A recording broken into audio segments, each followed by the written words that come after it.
জন্মের পর থেকেই মেয়েরা কিন্তু একটু যখন বোঝা শুরু করে তারা কিন্তু তারা কোথায় হাঁড়ি পাতিল আছে, কোথায় খুন্তি আছে, বটি আছে, তো এটা দিয়ে কাটাকুটি করে। মানে এটা মহান আল্লাহ তাআলা এমনভাবে সৃষ্টি করেছেন মেয়েদের যে তারা পুরুষদের জন্য রান্না তৈরি করবে আর সেটা পুরুষরা খুব তৃপ্তি সহকারে খাবে।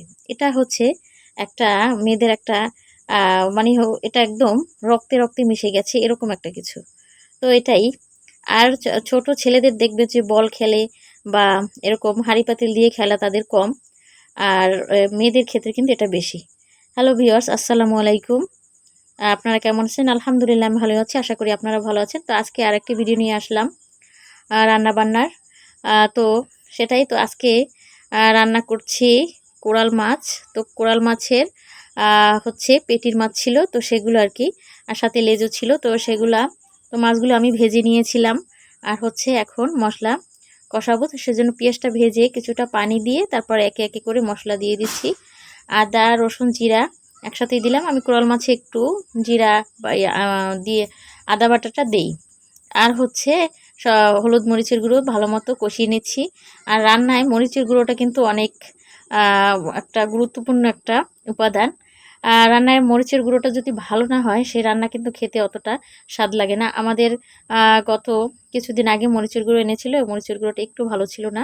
আর তো এখন যে মরিচের গুঁড়োটা এটা আসলে খেতে ভালো লাগে। আর হচ্ছে সবচেয়ে বেশি ভালো হয় ভাঙানো গুঁড়ো দিয়ে রান্না করতে। তো মাঝে মাঝে আমরা যখন গোশত রান্না করি তো সেক্ষেত্রে বেটি আর কি বেশিরভাগ মশলাটা খাই, ভালো লাগে। তো আমার আলু দিয়ে দিয়েছিলাম, তো সেটা কষিয়ে এখন পানি দিয়ে দিলাম। আর হচ্ছে এখন মাছগুলো আস্তে আস্তে ছেড়ে দিব। তো পানিটা ফুটে উঠেছে। যা বলছিলাম আসলে মেয়েদের হচ্ছে রান্নাঘরই হচ্ছে মেয়েদের একটি হাসি আনন্দ কষ্ট দুঃখ সবকিছুর একটা জায়গা। এখানে বসে আপনি রান্নার মাধ্যমে কিন্তু একটা মেয়ে তার রান্নাটা কিরকম হবে সেটা কিন্তু তার মনের উপরে নির্ভর করে।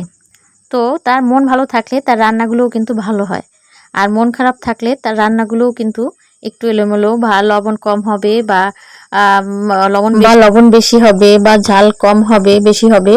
তো মন ভালো থাকলে সব কিছুই ভালো হবে, এটাই আর কি। তারপরও মেয়েরা সমস্ত কিছু সমর্থন করেও শরীর খারাপ থাকুক বা ভালো থাকুক তারপরও পরিবারের সামনে তার রান্নাটা উপস্থাপন করবে, এটাই হচ্ছে মেয়েদের কাজ। আর সে জব করুক বা যাই করুক তারপরও সে তার ডিউটি রান্নাবান্না সে সেটা করবেই। তো আজকে আমি ডাল রান্না করেছিলাম হাতে মেখে। তো পেঁয়াজ। ভিডিওটি এ পর্যন্ত। আপনারা ভালো থাকবেন, সুস্থ থাকবেন। আল্লাহ হাফিজ।